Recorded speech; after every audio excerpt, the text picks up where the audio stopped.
Assalamualaikum warahmatullahi wabarakatuh. Saya Nasmal Hamda, SPD MPD dari Program Studi Pendidikan Ekonomi Universitas Pamulang akan menemani Anda sekalian dalam mempelajari materi pada mata kuliah Bank dan Lembaga Keuangan. Materi ini akan disajikan selama 30 menit ke depan, jadi jangan sampai terlewatkan. Pada pertemuan kali ini, materi utama yang akan kita pelajari adalah ruang lingkup lembaga keuangan bank. Teman-teman mahasiswa tentunya pernah mendengar dan melihat bank. Saya yakin teman-teman sudah tidak asing lagi dengan bank itu sendiri. Namun, ingatkah sesungguhnya arti bank yang sebenarnya? Ada satu hal yang tak kalah pentingnya yang juga harus kita ketahui tentang ruang lingkup bank itu sendiri. Untuk mengetahui detail tentang ruang lingkup lembaga keuangan bank, mari kita simak pembahasan berikut.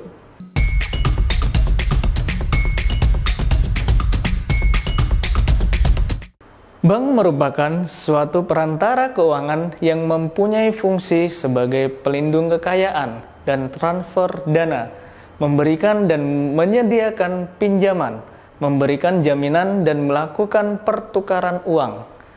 Sedangkan dalam arti sempit, bank adalah suatu perantara keuangan yang menerima, melakukan transfer dana dan menciptakan simpanan.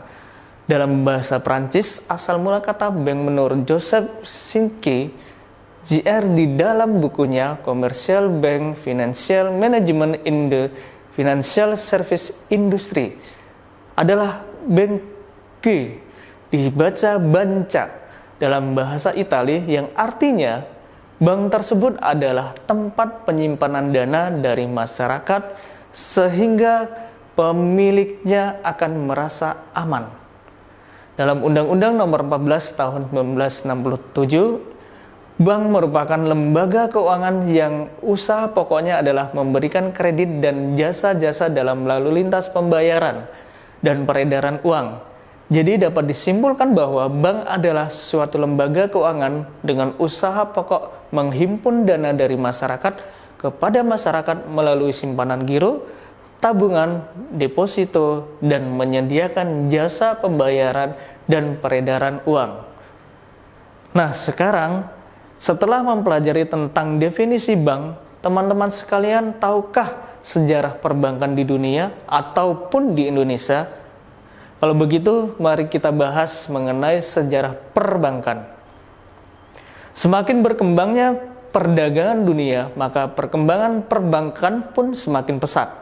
Hal ini dikarenakan perkembangan dunia perbankan tidak terlepas dari perkembangan perdagangan, di mana di abad 18 sebelum Masehi masa penyimpanan di rumah ibadah, di mana pada abad 14 sebelum Masehi masa lembaga keuangan Yunani dan Roma, dan abad 12 sampai dengan 14 setelah Masehi itu kerajaan perbankan Eropa, dan abad 15 sampai 16 itu dinasti Fangir, dan yang kelima Bank Nasional, dan yang selanjutnya bank di abad 19 sampai 20, di mana adanya kerjasama internasional.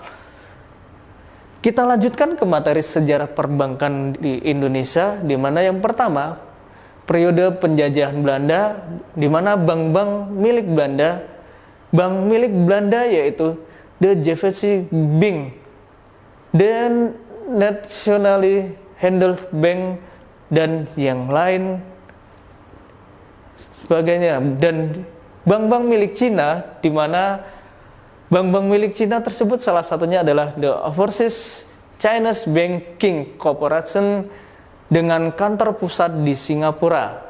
Bank-bank milik Jepang di Indonesia, di mana bank milik Jepang bergerak di bidang perdagangan. Bank tersebut diantaranya The Bank of Taiwan, The Yokohama Specific Bank, dan The Mitsui Bank.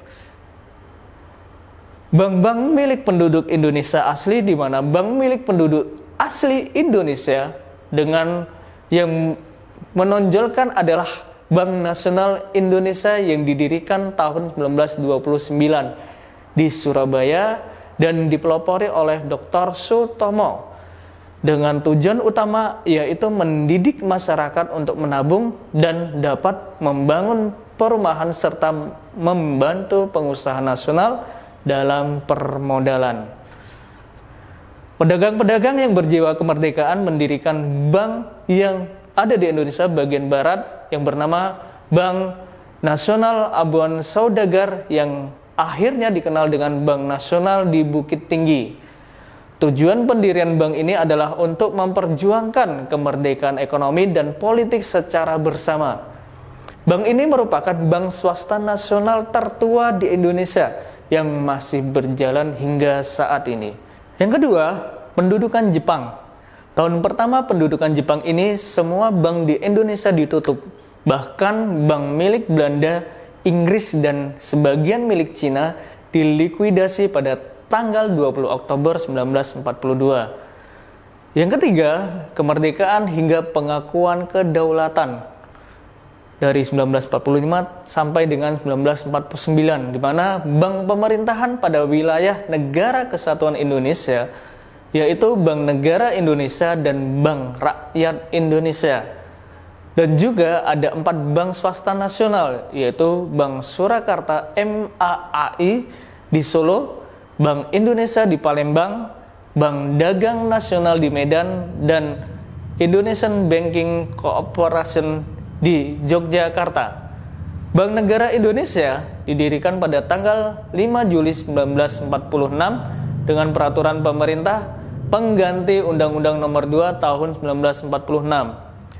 Tujuan pendiriannya tercantum dalam pasal 2 peraturan tersebut. Bank Negara Indonesia hanya membantu peredaran uang Republik Indonesia yang dikeluarkan oleh pemerintah Republik Indonesia, dan juga bank ini membantu penukaran uang Jepang yang masih beredar.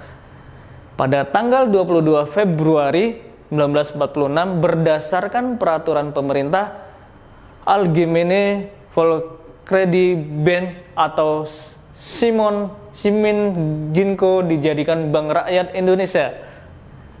Bank Rakyat Indonesia menurut pasal 3 peraturan pemerintah mempunyai usaha sebagai memberikan pinjaman pada rakyat, menerima uang simpanan, menjalankan tugas bank umum, dan menjalankan tugas yang ditetapkan pemerintah.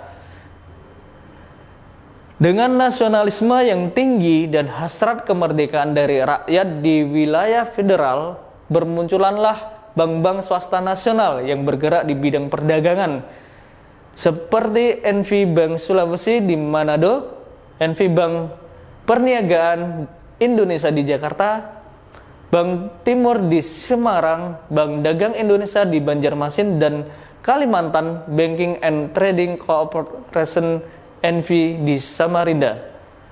Yang keempat, pengakuan kedaulatan hingga Undang-Undang Nomor 14 Tahun 1967, pengakuan kedaulatan pemerintahan Republik Indonesia dari pemerintahan Belanda menyebabkan Negara Kesatuan Republik Indonesia yang terpecah-pecah kembali bersatu.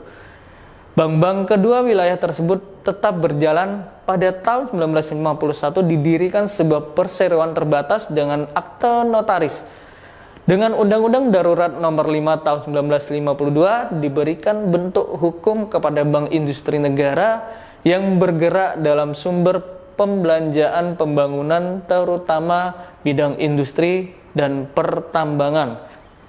Yang kelima, Undang-Undang Pokok Perbankan Nomor 14 Tahun 1967 hingga sekarang, di mana Bank Indonesia selaku bank sentral melakukan bimbingan kebijakan moneter dan menjadi koordinator, pembina serta pengawas semua perbankan yang diatur sedemikian rupa dalam tata perbankan di Indonesia.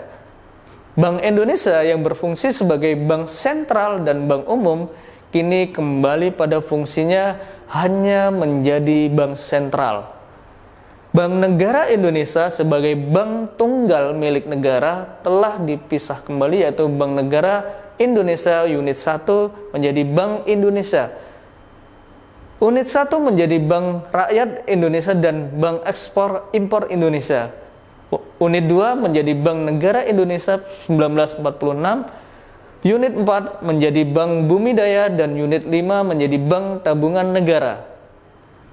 Dan juga terdapat bank milik negara lainnya yaitu Bank Dagang Negara dan Bank Pembangunan Indonesia.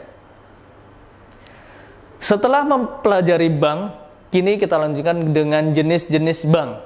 Jenis-jenis bank diantaranya berdasarkan fungsinya yaitu bank sentral, bank umum, dan bank perkreditan rakyat.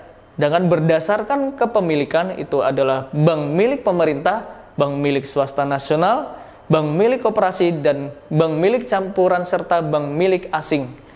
Berdasarkan statusnya itu ada bank devisa, bank non-devisa. Dan berdasarkan kegiatan operasionalnya itu ada bank konvensional dan bank syariah. Serta menurut bentuk usaha itu ada perseroan terbatas, firma, koperasi, perusahaan perseroan, dan yang keenam menurut organisasinya adalah unit banking, branch banking, korespondensi banking. Baik, teman-teman mahasiswa tetap semangat ya, karena pembahasan selanjutnya adalah kegiatan-kegiatan bank. Kegiatan perbankan yang paling pokok adalah membeli uang dengan cara menghimpun dana dari masyarakat luas. Kemudian menjual uang yang berhasil dihimpun dengan cara menyalurkan kembali kepada masyarakat melalui pemberian pinjaman atau kredit. Dari kegiatan jual beli uang inilah bank akan memperoleh keuntungan yaitu dari selisih harga beli atau bunga simpanan dengan harga jual atau bunga pinjaman. Di samping itu, kegiatan bank lainnya dalam rangka mendukung kegiatan menghimpun dan menyalurkan dana adalah memberikan jasa-jasa lainnya. Kegiatan ini ditujukan untuk memperlancar kegiatan menghimpun dan menyalurkan dana. Selanjutnya teman-teman, satu hal yang tidak kalah penting pada koperasi adalah pendirian bank itu sendiri. Pada dasarnya, Menteri Keuangan memberikan izin untuk pendirian suatu bank atau usaha bank dilakukan dalam 2 tahap. Tahap pertama merupakan pemberian izin prinsip, yaitu suatu persetujuan yang diberikan oleh Menteri Keuangan setelah mendengarkan pertimbangan Bank Indonesia kepada pemohon untuk melakukan persiapan pendirian bank. Jangka waktu untuk melakukan persiapan tersebut ditetapkan selama-lamanya 1 tahun terhitung sejak tanggal dikeluarkannya izin prinsip. Sementara itu tahap kedua adalah pemberian izin usaha, yaitu persetujuan yang diberikan untuk melakukan kegiatan operasional atau usaha bank setelah persiapan pendiriannya selesai dilakukan. Sehubungan dengan itu, untuk memperoleh izin prinsip tersebut, para pemohon terlebih dahulu harus melakukan beberapa persiapan, antara lain sebagai berikut. Yang pertama, melakukan penyetoran uang tunai sekurang-kurangnya 30 dari modal di setor minimal yang dipersyaratkan ke salah satu kantor cabang pemerintah atas nama Menteri Keuangan atau KIKI dengan nama pemohon yang disertai dengan rencana daftar calon nama pemegang saham. Penyetoran uang tersebut dapat dilakukan dalam bentuk deposito berjangka atas nama Menteri Keuangan KIKI pemohon sesuai dengan ketentuan paket Oktober 1988. Persyaratan modal minimum yang harus dipenuhi untuk pendirian suatu bank umum adalah 10 miliar dan pendirian suatu bank perkreditan rakyat sebesar 50 juta. Yang selanjutnya, membuat rencana akte pendirian dan rencana anggaran dasar bank dengan memperhatikan ketentuan atau peraturan yang berkaitan dengan jenis bank tersebut, terutama mengenai maksud dan tujuan usaha suatu bank. Yang selanjutnya, merumuskan rencana susunan pengurus dan rencana pemegang saham bank. Dalam merumuskan rencana susunan pengurus bank, perlu diperhatikan bahwa jabatan eksekutif di sini tidak boleh dirangkap dengan jabatan-jabatan aktif lainnya di luar bank yang bersangkutan. Mempersiapkan rencana kerja sekurang-kurangnya untuk 1 tahun Dalam hal ini terlebih dulu perlu dilakukan studi kelayakan untuk melihat prospek perkembangan usaha, mengingat bank merupakan suatu industri jasa yang harus mempelajari situasi usaha tersebut.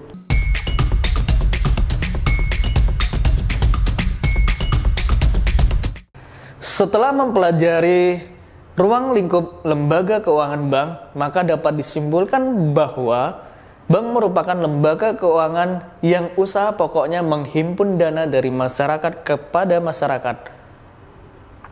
Alhamdulillah, materi pada pertemuan ini telah kita pelajari bersama-sama.